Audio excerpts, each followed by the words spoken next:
This is the sequel to It Ends With Us, continuing the story of Lily Bloom as she attempts to build a new life after leaving her abusive husband, Ryle.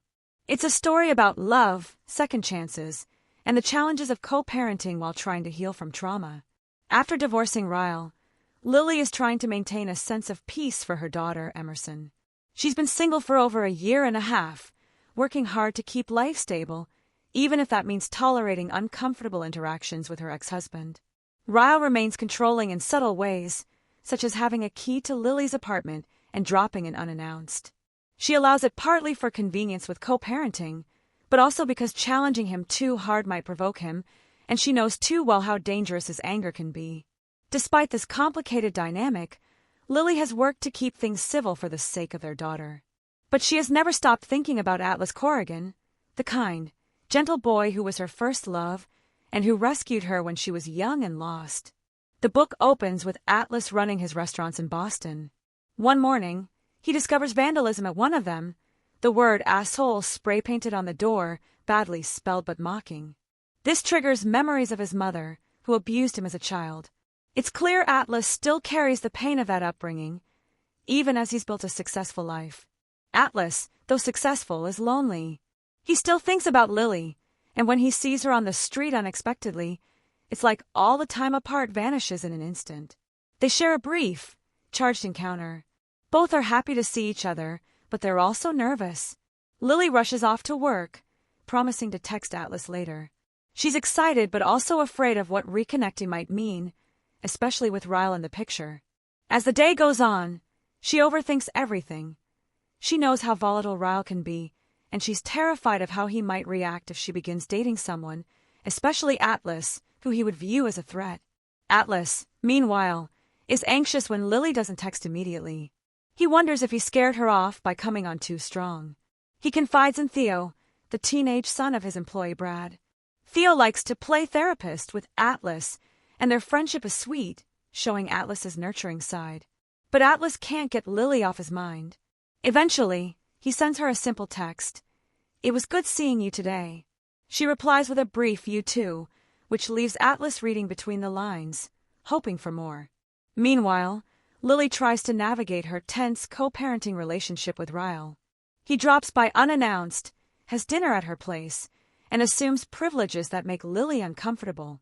When she asks for her apartment key back, he bristles, threatening to revisit the custody arrangement. Lily stands firm, reminding herself why she left him in the first place. She keeps a list in her jewelry box of all the times he hurt her, a list she rereads when she's tempted to forget the gravity of what he did. While she wrestles with Ryle's behavior, Lily can't deny how much she wants Atlas back in her life. He represents safety, understanding, and unconditional love, everything she's missed. But she's terrified Ryle will react badly, maybe even try to hurt Atlas or complicate custody. She writes letters to Ellen DeGeneres in her journal, a habit she picked up years ago, to sort through her feelings. She asks herself whether she's willing to sacrifice her own chance at happiness just to keep the peace with Ryle. Atlas, for his part, is dealing with his own problems. His restaurants are being vandalized repeatedly, seemingly targeted. The security footage reveals it's a teenager, homeless, and sleeping on the restaurant steps after breaking in. Instead of anger, Atlas feels empathy. He knows that kind of hunger and fear firsthand. He also gets an unexpected phone call from his estranged mother, who abandoned him as a teenager.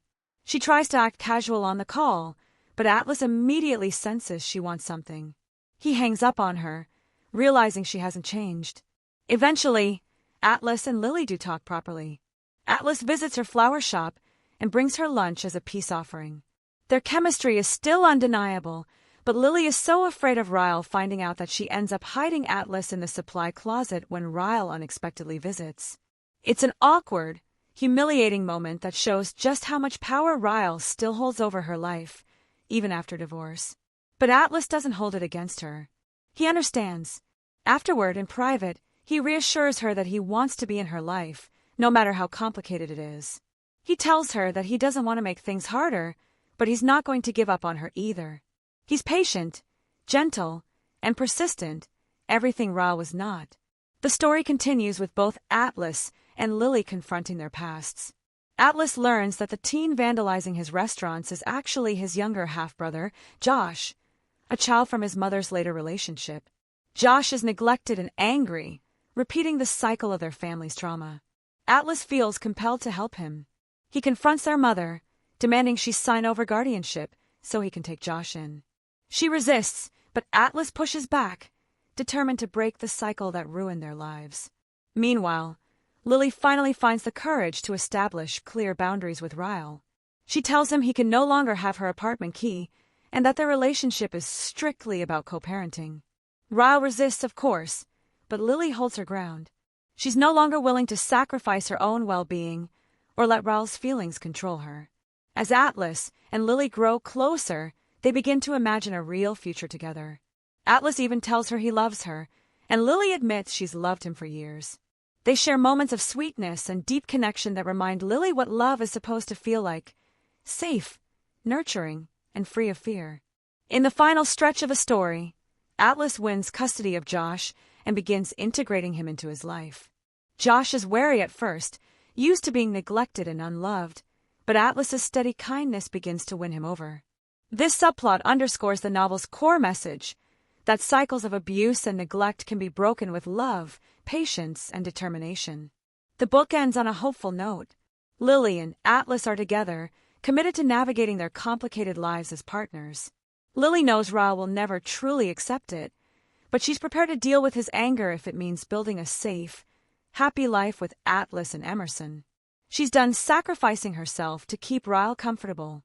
For the first time in a long time, she allows herself to hope for real happiness.